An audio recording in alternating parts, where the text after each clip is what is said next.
में, सातवाहन के बारे में, दक्षिणी भारत के शासन व्यवस्था के बारे में, मदुरै के बारे में, मौर्य साम्राज्य के बारे में, सम्राट अशोक के बारे में। यहाँ तक हो चुका था। आज हम लोग शुरू करेंगे गुप्त काल। किसको? कौन काल? जैसे कि चंद्रगुप्त प्रथम, चंद्रगुप्त द्वितीय, जिसे विक्रमादित्य के नाम से भी जाना जाता है, समुद्रगुप्त, इन तीनों गुप्त साम्राज्य के बारे में हम लोग जानेंगे।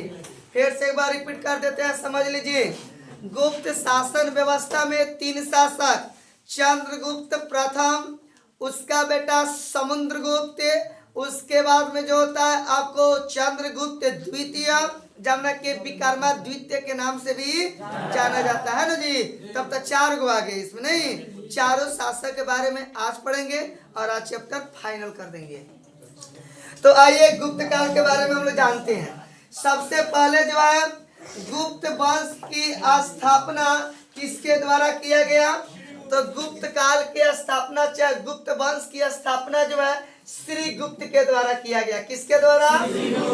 कब किया गया? 275 ईस्वी में गुप्त काल की स्थापना श्री गुप्त के द्वारा किया गया। फिर से रिपीट करते हैं, 275 ईस्वी में श्री गुप्त के द्वारा गुप्त साम्राज्य की स्थापना किया गया था। गुप्त काल को भारत का स्वर्णिम युग भी कहा जाता है, क्योंकि इस दौरान भारत ने संस्कृति एवं शिल्पीय विकास भी किया था। यानी कि गुप्त काल को भारत का स्वर्णिम युग कहा जाता है। ऑब्जेक्टिव में पूछा जा सकता है कि गुप्त काल को भारत का क्या कहा जाता है, तो स्वर्णिम युग कहा जाता है। 2 क्वेश्चन क्लियर हो गया। 275 ईस्वी में श्री गुप्त के द्वारा गुप्त साम्राज्य की स्थापना कहा गया, गुप्त साम्राज्य की स्थापना किया गया एवं इसके काल को भारत का स्वर्णिम युग के नाम से, यानी कि गुप्त काल को भारत में किस युग के नाम से जाना जाता है? स्वर्णिम युग के नाम से जाना जाता है, क्योंकि उस समय शायद नहीं किया होगा और क्या, तो लोग कहते हैं तो सुनाई छोड़ देता है।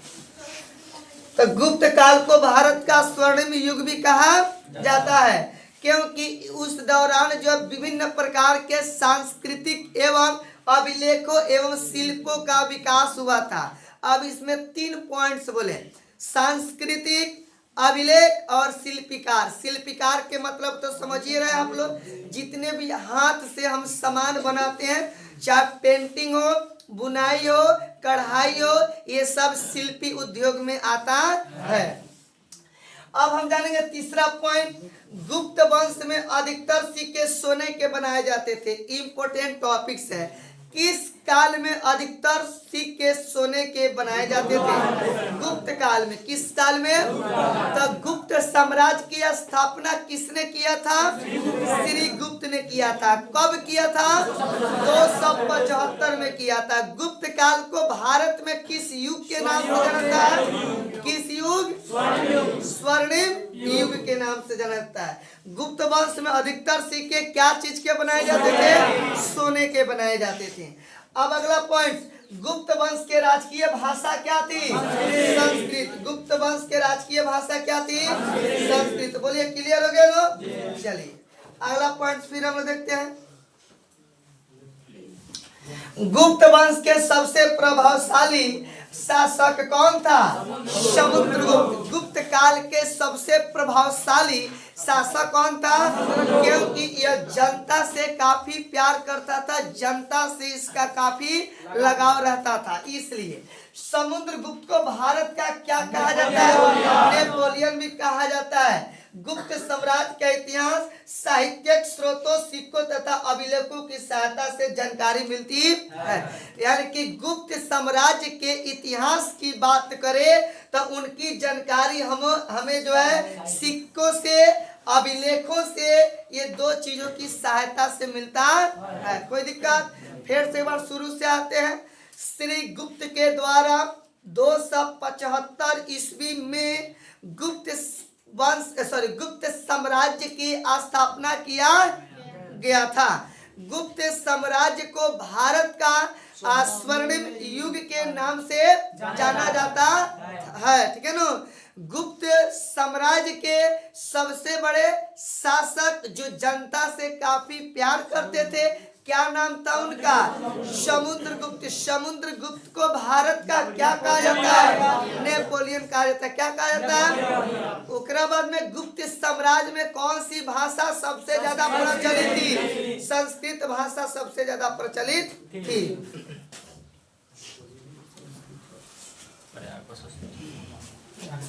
गुप्त साम्राज्य के इतिहास को जानने के लिए प्रयाग प्रशस्ति भी एक ऐतिहासिक स्रोत होता है, लेकिन अब जानेंगे ये प्रयाग प्रशस्ति क्या हो सकता है। टिप्पणी में पूछ दे, अभी तक कभी ये क्वेश्चन पूछा नहीं है क्योंकि यह है पॉइंट। ठीक है ना, यह क्वेश्चन है, ये पॉइंट है।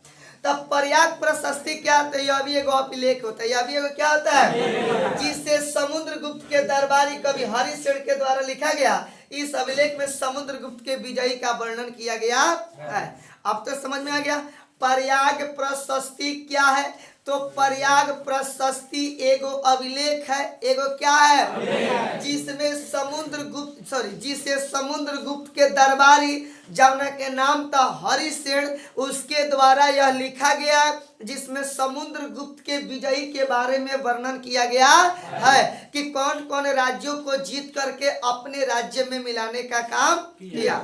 क्लियर हो गया ना? अभी फिर से रिपीट करते हैं, प्रयाग प्रशस्ति क्या है? तो प्रयाग प्रशस्ति एक अभिलेख है जिसे समुद्रगुप्त के दरबारी हरिसेन के द्वारा लिखा गया था, जिसमें समुद्रगुप्त के विजयी के बारे में, उनके इतिहास के बारे में, उनके साम्राज्य के बारे में वर्णन किया गया था।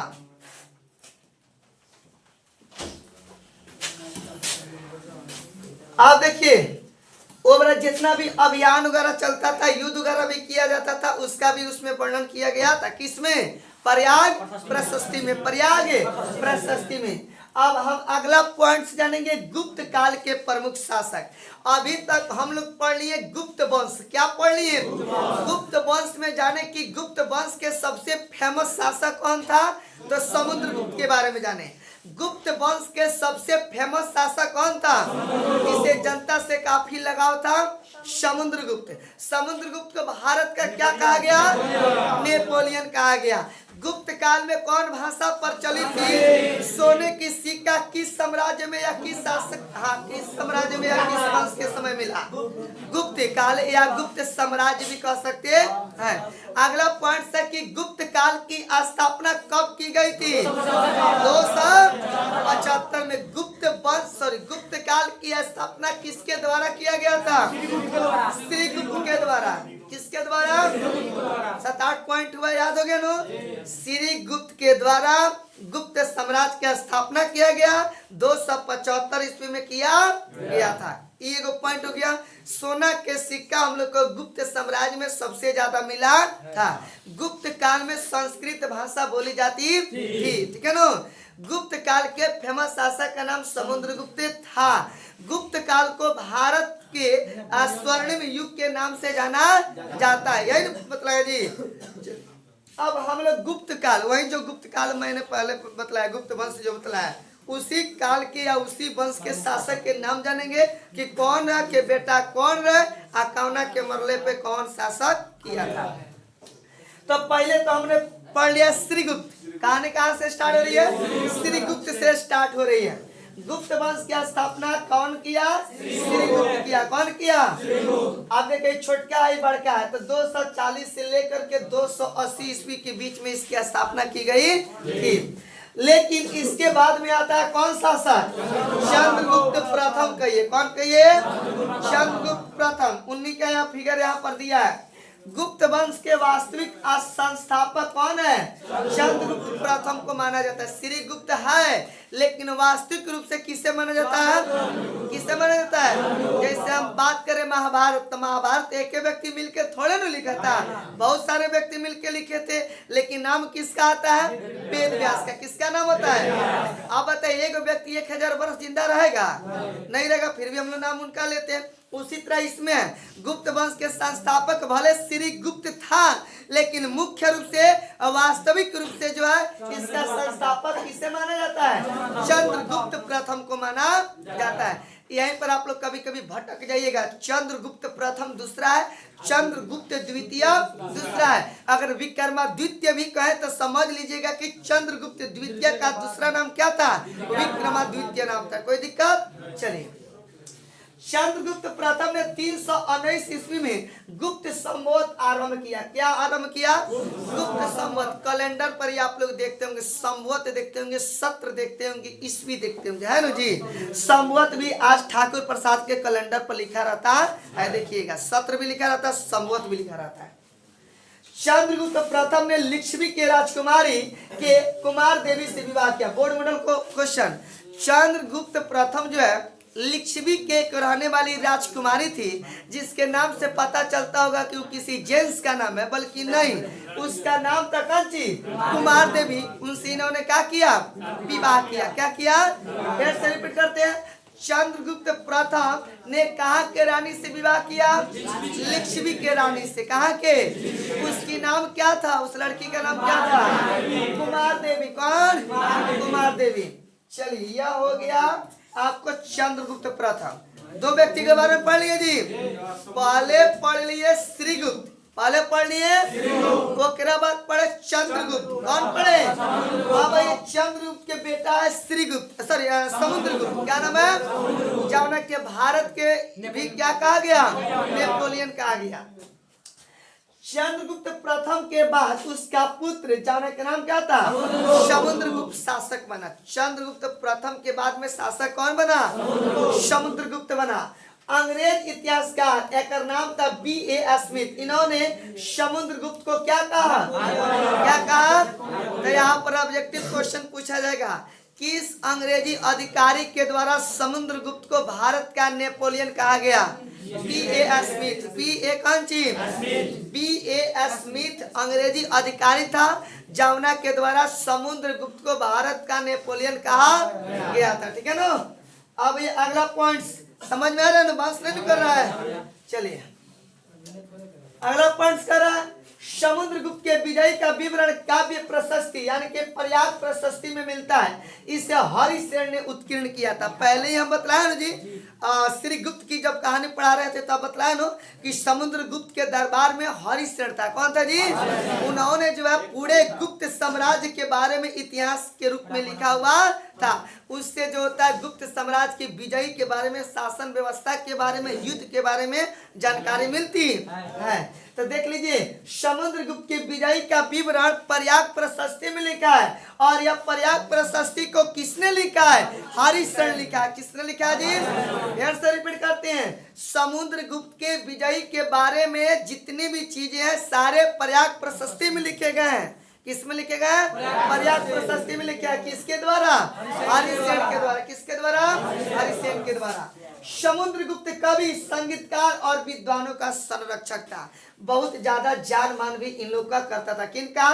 सिंगर का, विद्वान का, बड़े बड़े व्यक्तियों का मान जान बहुत ज्यादा ही करता था। अब हम जानेंगे किसके बारे में? इसी के बारे में। समुद्रगुप्त को अश्वमेध यज्ञ करवाने का श्रेय भी दिया जाता था। अश्वमेध यज्ञ कौन करवाएंगे? जो सबसे महान होते हैं वही अश्वमेध यज्ञ करवाते हैं। बहुत भारी तरीका से होता है। समुद्रगुप्त को सिक्के पर बीड़ा बजाते हुए भी दिखाया गया है। समुद्रगुप्त का चित्र जो है उस समय के जितने भी सिक्के प्रचलित थे, सिक्के के जो सिक्के प्रचलित थे, उन सिक्के पर जो समुद्रगुप्त को बीड़ा बजाते हुए उनका चित्र को स्पष्टीकरण किया गया, बनाया गया है। अब हम लोग पढ़िए चंद्रगुप्त प्रथम, उसके बेटा समुद्रगुप्त।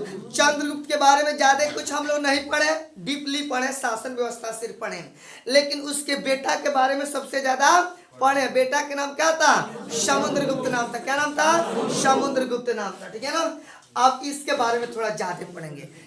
इसका नाम है कौन सी? चंद्रगुप्त। इससे रिलेटेड क्वेश्चन आप लोग के बुक में दिया है कि चंद्रगुप्त द्वितीय विक्रमादित्य किस प्रकार के शासक था। चंद्रगुप्त द्वितीय विक्रमादित्य किस प्रकार के शासक? क्या कर रहा बाहर?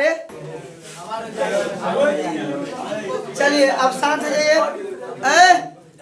चंदन है ना, देखिए बोर्ड पर। चलिए, चंद्रगुप्त प्रथम हो गया, चंद्रगुप्त के बेटा समुद्रगुप्त हो गया। समुद्रगुप्त के बारे में अब हम लोग तीसरा का पॉइंट शुरू कर रहे हैं। चंद्रगुप्त, इसको विक्रमा द्वितीय के नाम से भी, अब देखिए क्या कर रहे हैं, चंद्रगुप्त द्वितीय विक्रमा द्वितीय के नाम से प्रसिद्ध थे। किसके नाम से थे? विक्रमा द्वितीय के नाम से क्या थे? चंद्रगुप्त द्वितीय के शासनकाल गुप्त वंश का स्वर्ण युग भी कहलाता है, या स्वर्णिम युग भी कहलाता है। यही पर मिस मत कर जाइएगा। हमने पहले क्या बतलाया? श्री गुप्त के काल को या गुप्त वंश के काल को भारत में किस युग के नाम से जाना? स्वर्णिम। आप कहीं कहीं अगर स्वर्ण युग भी दे दी तो घबरा मत जाइएगा, क्योंकि यह गुप्त साम्राज्य गुप्त वंश की ही बात हो रही है। तो शासन काल गुप्त वंश का स्वर्ण युग भी कहलाता है। चंद्रगुप्त द्वितीय का अन्य नाम देवगुप्त भी था, देवराज भी था और देवश्री भी था। चंद्रगुप्त द्वितीय का अब 3 नाम मत कहिए, अब 4 नाम कहिए। एगो विक्रमा द्वितीय हो गया, एगो देवगुप्त हो गया, एगो देवराज हो गया, एगो देवश्री हो गया। 5 हुआ। आएगा चंद्रगुप्त भी हुआ, तब तक 5 नाम रख लीजिए। बताइए, इससे 5 नाम से लोग तब पुकारते थे। अब हो सकता है हमें पूछ देगा देवश्री इनमें से किसका नाम है? हाँ, देवराज इनमें से किसका नाम है? देवगुप्त इनमें से किसका नाम है? विक्रमा द्वितीय का दूसरा नाम क्या है? ठीक है ना? तो ये पॉइंट्स थोड़ा आप लोग याद रखेंगे। अब देखिए चंद्रगुप्त द्वितीय के नाम के बारे में छात्र, अभी तक हम लोग पढ़े चंद्रगुप्त द्वितीय के नाम। क्या पढ़े? अब देखेंगे चंद्रगुप्त विक्रमा द्वितीय के 9 रत्न थे। अब 9 रत्न माने 9 रत्न तेल नहीं, 9 रत्न के मतलब कि 9 महानुभाव लोग उनके दरबार में थे। बड़े बड़े विद्वान, बड़े बड़े ज्योतिष, बड़े बड़े संगीतकार। ठीक है ना?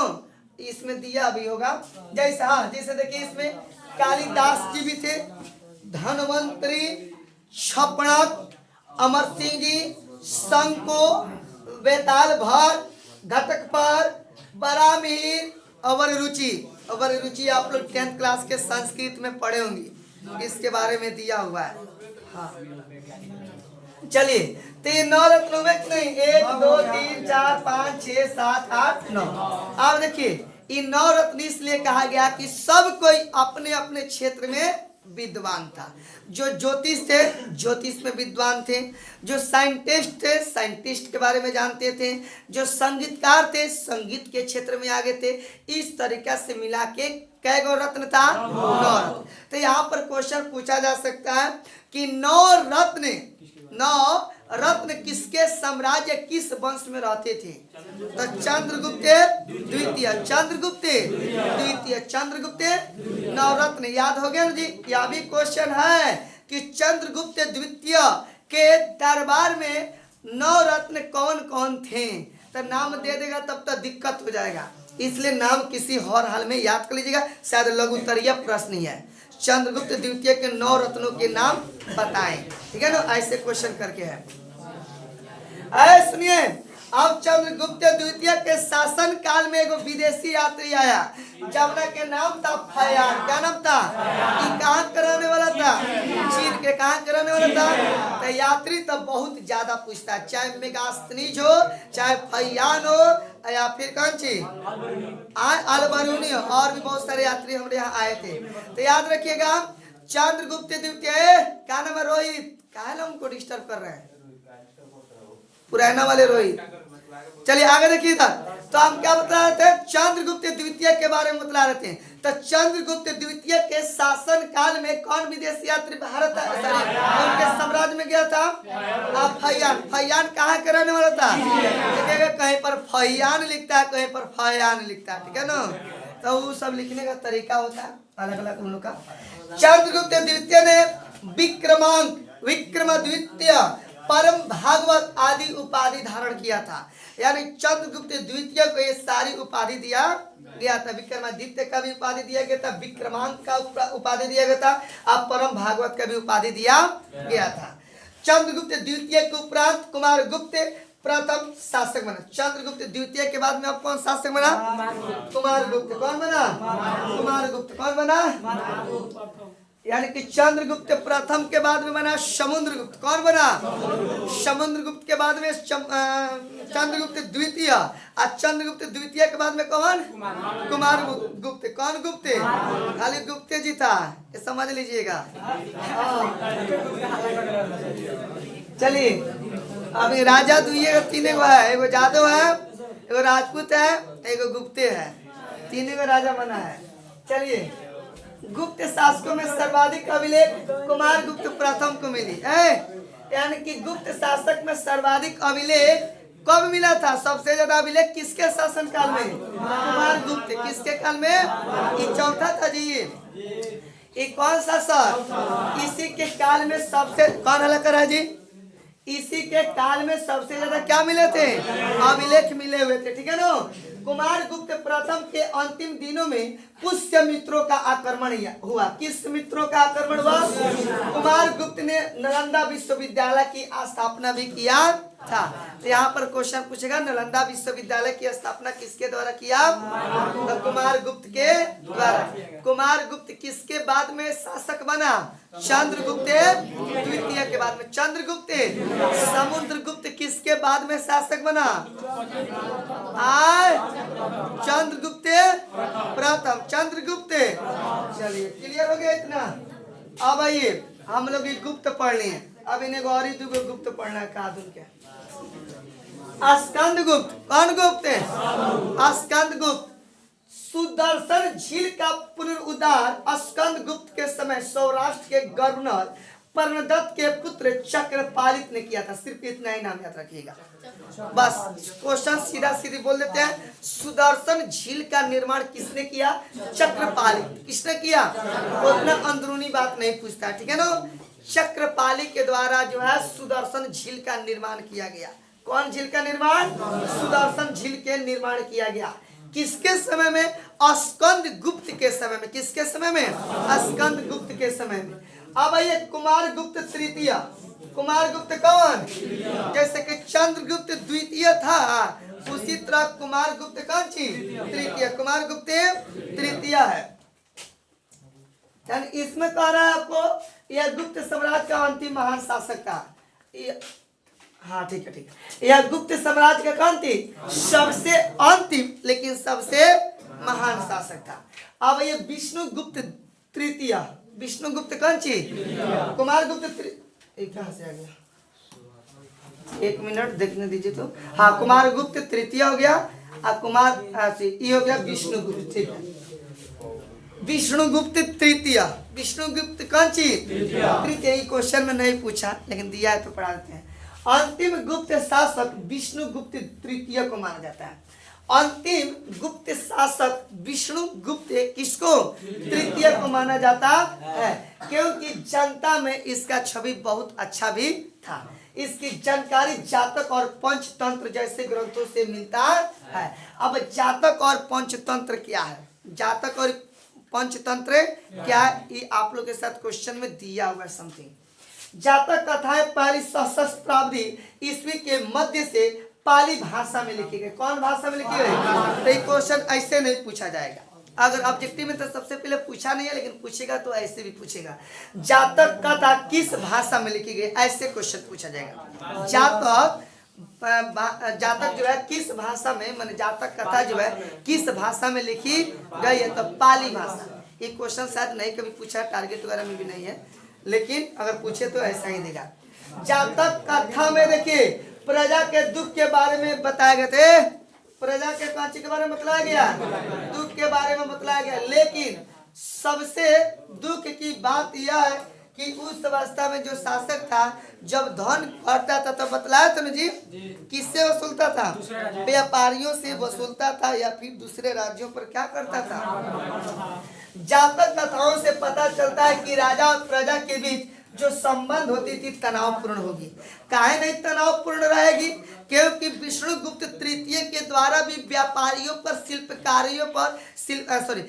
कारीगरों पर एवं किसानों पर काफी अधिक मात्रा में टैक्स वसूलने का काम किया गया था। तो ऑटोमेटिक है कि जनता और शासक के बीच में तनाव की परिस्थिति बन रहेगी। छोड़ दे क्या? पढ़ा दें? हाँ? चलिए ठीक है ठीक है ठीक है ठीक है ठीक है। चलिए तो तनावपूर्ण रहेगा कि नहीं रहेगा?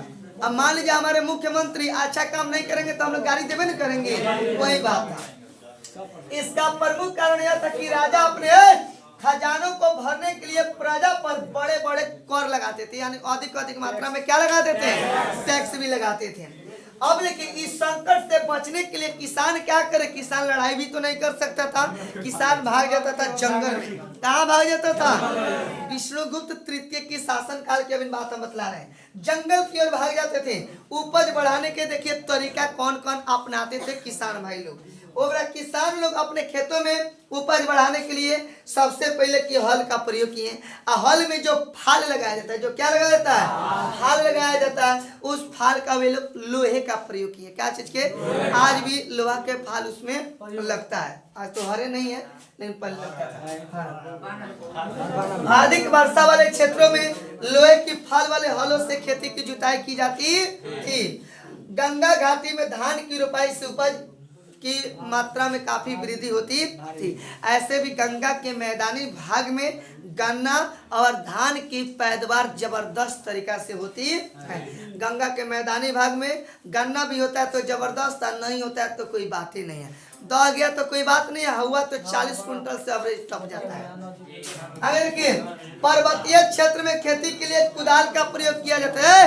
पर्वतीय क्षेत्र में तो जौन भूमि रहेगी उबड़ खाबड़ रहेगी, तो ऊबड़ खाबड़ रहेगी तो उसकी जोताई के लिए कुदाल का प्रयोग किया।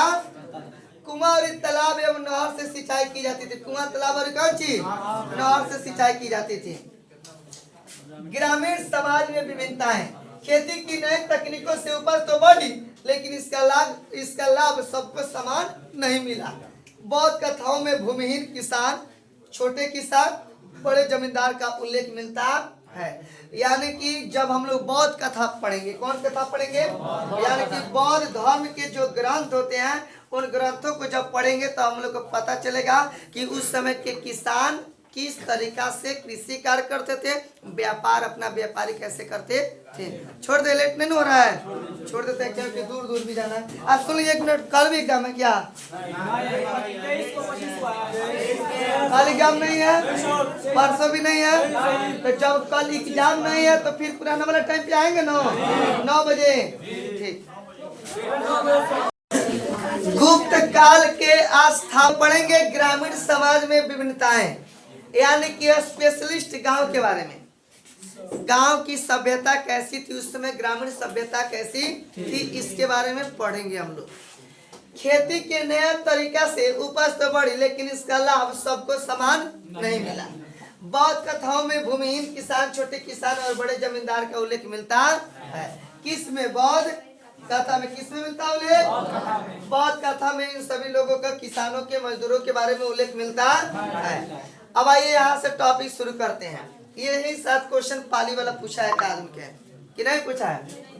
पाली भाषा में छोटे किसान और जमींदारों के लिए गृहपति, घर के क्या कहलाते थे? मुखिया शब्द का प्रयोग होता था। तो यहाँ पर क्वेश्चन ऐसे पूछा जाएगा, पाली भाषा में छोटे किसान और जमींदार के लिए गृहपति क्या कहे जाते थे? तो घर के मुखिया कहे जाते थे। आप लोग कर लीजिए अल्लाह आशी का भाई, चिंता नहीं करना है। आज खाली फाइनल करने दीजिए, 10 से 15 मिनट रुक जाइए। बड़े जमींदार और ग्राम प्रधान ताकतवर माने जाते थे। ओबरा गांव में जितने बड़े बड़े जमींदार थे उन्हीं सबको ताकतवर माना जाता था, जो किसान पर भी अपना नियंत्रण रखते थे। ग्राम प्रधान के पद जो है वंशानुगत हुआ करता था। गांव में किसका बोलबाला था? जमींदारों का। किसका बोलबाला था? जमींदारों का। किसानों पर नियंत्रण रखने का काम किसके द्वारा किया गया? किसानों पर नियंत्रण रखने का काम किसके द्वारा? ग्राम प्रधान का पद कैसा होता था? वंशानुगत होता था। कैसा होता था? वंशानुगत होता था। विभिन्न वर्गों के लोगों का उल्लेख भी मिलता है, जैसे वेलार या बड़े जमींदार, हलवावा या उल्वर, दास, अरिमई, भूमिहीन मजदूर इत्यादि। उस समय जो है इन सभी लोगों का उल्लेख मिला, किनका? बेल्लार का, बड़े बड़े जमींदार का, हलवाहा का, लोअर का, दास का, अड़िमई आया भूमिहीन मजदूर का। यह भी संभव है कि इन विभिन्नताओं का आधार भूमि का स्वामित्व, श्रम तथा नई तकनीक का उपयोग रहा हो। यानी कहने का मतलब यह कि उस समय भी नए नए तकनीकी का प्रयोग भी किया जा रहा था। जैसे हल से जो पहले जुताई की गई थी वह लकड़ी के हल था, लेकिन उसके बाद में उसमें फाल का प्रयोग किया गया, जो फाल लोहे के बने होते थे। आगे कह रहा है गृहपति, जो हम लोग घर के मुखिया के बारे में पढ़े हैं। अब उसी स्पेशल गृहपति टॉपिक्स के बारे में पढ़ेंगे। गृहपति तो सबसे पहले घर का क्या होता था? मुखिया होता था। गृहपति घर के क्या होता था? और घर में रहने वाली महिलाएं, बच्चे, ध्यान दीजिएगा एक पॉइंट पे, बच्चे, महिलाएं, नौकर, दास पर नियंत्रण भी करता था। कौन? घर के मुखिया। और आज भी तो घर के मुखिया इन सब पर नियंत्रण नहीं करते हैं। जैसे आपके घर के मालिक के आपके पापा जी हो सकते हैं, दादाजी हो सकते हैं, तो सभी किसी पर नियंत्रण वही लोग करते हैं, ठीक है ना। कोई दादाजी नून के बिया लिया चल गए तो थोड़े दादाजी करिए, पापे जी करिए। घर से जुड़े भूमि, जानवर, अन्य सभी वस्तुएं, इन लोग को लगता है हम बहिर हैं, सुनते सब है तने बहिर बन के रहते हैं। हाँ घर से जुड़े भूमि, जानवर, अन्य सभी वस्तुएं का वह मालिक होता था। आज भी घर के मुखिया मालिक होते हैं। अगर पापा घर के मुखिया है यानी कि मालिक है सर्वोसर्वा, तो जानवर पर, कृषि कार्य पर, घर के भोजन पर, या बच्चों को पढ़ाई लिखाई में कहाँ से कैसे पैसा लाना, सबका लेन देन कौन करते हैं? आपके पिताजी करते होंगे, जो घर के मुखिया होंगे, मेन होंगे वही। आगे कह रहे इसमें भूमि दान के स्रोत और प्रभाव। पहले के जमाना में लोग बड़ी भूमि दान करते थे। जैसे आप लोग सुने होंगे, हाय फलानवा मठ के जमीन है, हाय फलानवा रजवाड़ के जमीन है कि नहीं है? या बहुत सारे स्कूल भी अपने गांव में देखते होंगे कि पूर्वज लोग उस स्कूल को बनाने के लिए अपने जमीन को दान में दे दिया करते थे।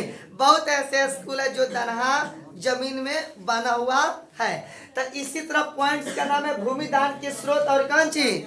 अगर भूमि को लोग दान करते थे तो दान करने का उद्देश्य क्या था? अगर वे लोग भूमि को दान किए तो फिर उनसे वे लोग को लाभ क्या था? लाभ भी होना चाहिए और उद्देश्य भी होना चाहिए, तब तो जाके कोई भूमि को दान देता होगा। कोई ऐसे अपना पैसा थोड़े न लुटा देगा। उसी पॉइंट्स के बारे में ईस्वी की आरंभिक शताब्दियों से भूमि दान का प्रमाण मिलता है। आज से नहीं, बल्कि जब से ईस्वी की शुरुआत हुई। जब से कौन चीज? ईसा पूर्व बाद ईस्वी पढ़े ना आप लोग जी। तो जब से ईस्वी की शुरुआत हुई तब से भूमि का लोग दान देना क्या कर दिया? शुरू भी कर दिया। भूमि दान का अभिलेख मिले हैं जो पत्रों और ताम्र पत्र पर खुदे होते हैं। उस समय के जितने भी लोग थे और भूमि जो दान में दिया करते थे, उन सभी भूमि दानकर्ताओं का नाम जो अभिलेखों में लिखा जाता था। आजकल मंदिर में जाते होंगे तो वहां पर देखिएगा दीवार पे जो होता है दानकर्ता का नाम भी लिखा जाता है। उसी तरह पहले के जमाने में जितने लोग भूमि दान करते थे उन सबका विवरण अभिलेखों में होता था। ज्यादातर अभिलेख संस्कृत भाषा में लिखी जाती थी। यह भी इम्पोर्टेंट क्वेश्चन है। ज्यादातर अभिलेख किस भाषा में लिखी जाती थी? संस्कृत भाषा में। ताम्र पत्र भूमिदान पाने वाले लोगों को सबूत के रूप में दिया जाता था। एक ताम्र पत्र होता था, इसमें आएगा फिगर हम दिखा देंगे। जैसे कि आजकल अगर आप अच्छे काम करते हैं, अगर आप क्या करते हैं तो आपको एक कोई ना कोई सर्टिफिकेट वगैरह दिया जाता है जी, सबूत के तौर पे। उसी तरह पहले के लोग जो है ताम्र पत्र भूमिदान पाने वाले लोगों को सबूत के रूप में दिया जाता था। यानी कि जो दनाहा भूमि को पाते थे, जैसे मान लीजिए कि हम भूमि किसी मठ में दे दिए, तो मठ के जो संत होगा, जो महात्मा होंगे, साधु होंगे, वे आपको एक ताम्र पत्र देते थे। इतना बड़ा का होता था, जो एक पहचान के रूप में होता था कि हाँ हमने इस मठ में जमीन को दान में दे दिया है। ताम्र पत्र इसमें कहीं ना कहीं मिल जाएगा। धार्मिक संस्थाओं भूमिदान प्राय गए थे या ब्राह्मणों को दिया गया था। यानी कि उस समय भूमि ब्राह्मण लोग को भी दिया जाता था, दान स्वरूप दिया जाता था।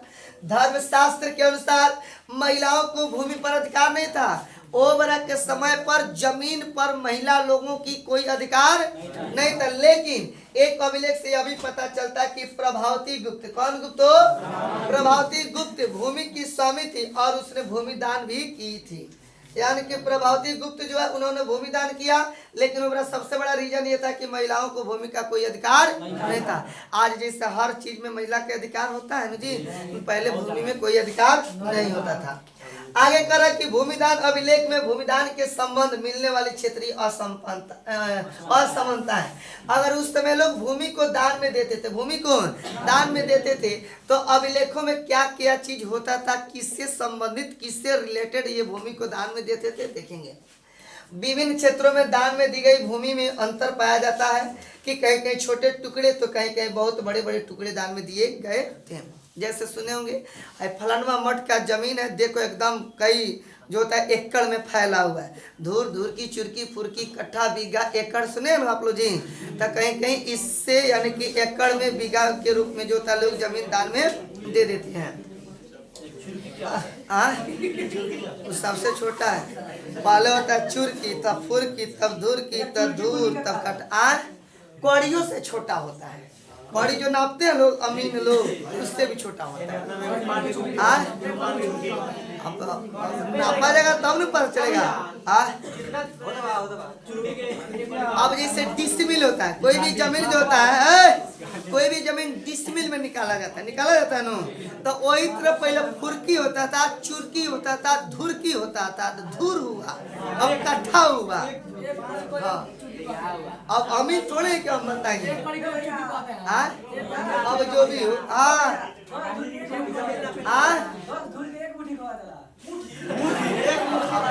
हाँ मुट्ठी कहाँ बोलनी है हमें, गजब हो गया, रहने तो लग गया, उन ज्यादा लेके क्या करते में चिन्हा ले, चलो आने देखा है,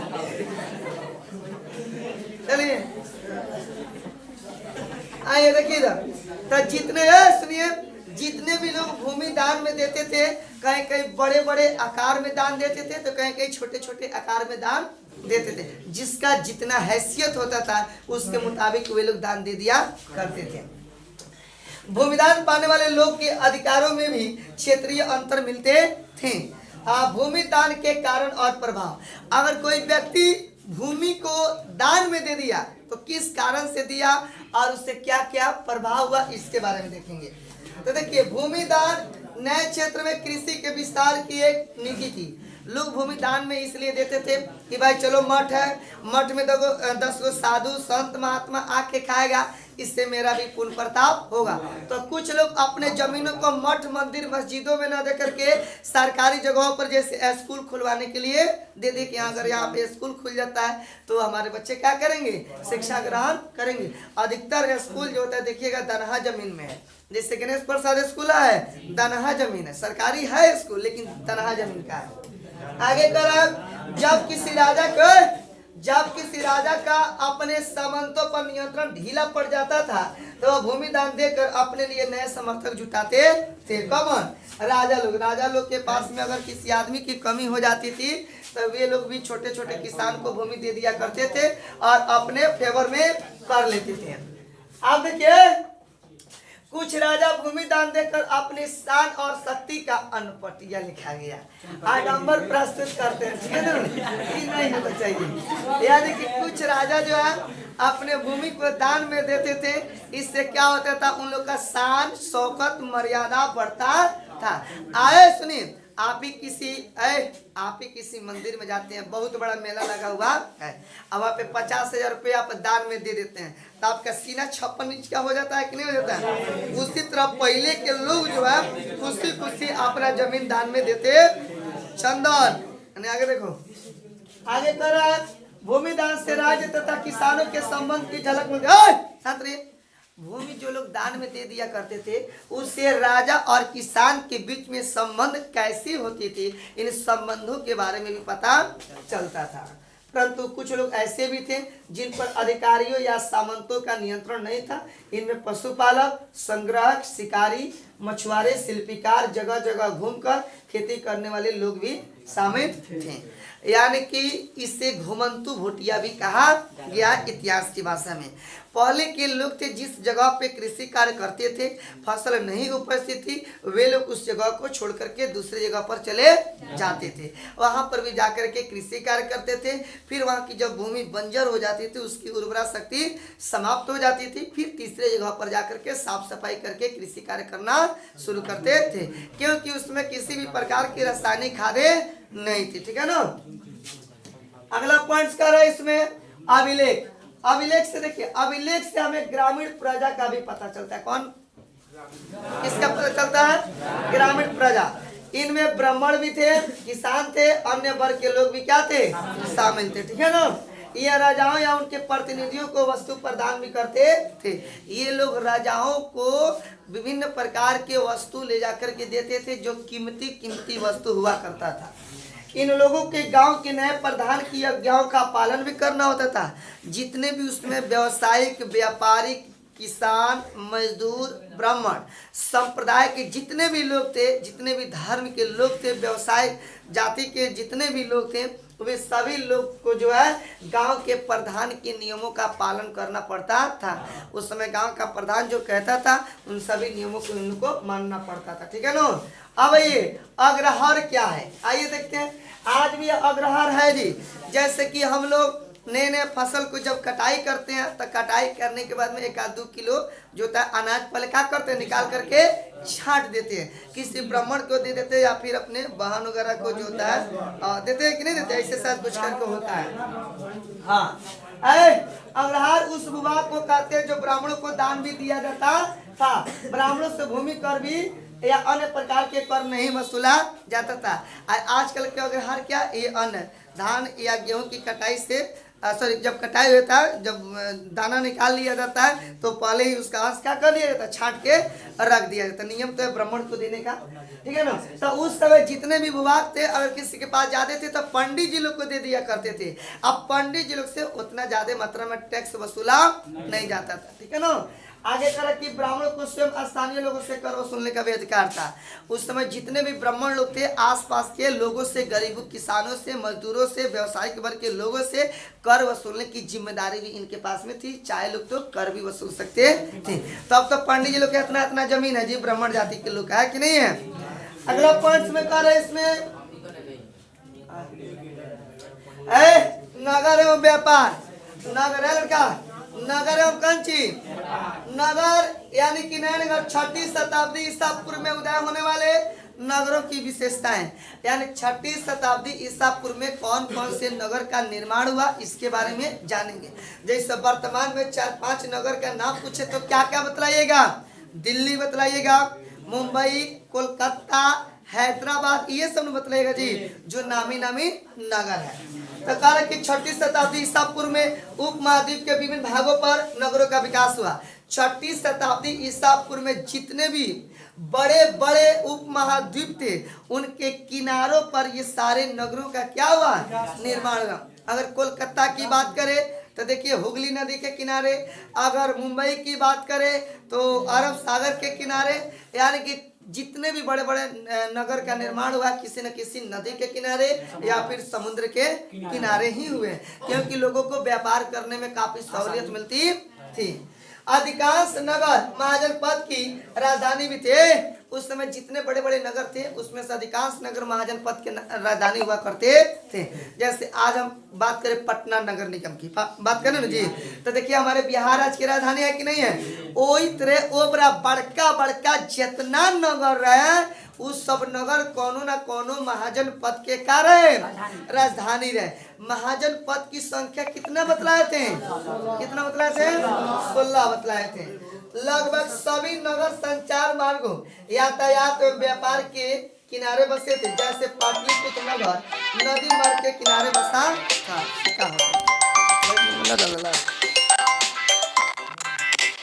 था।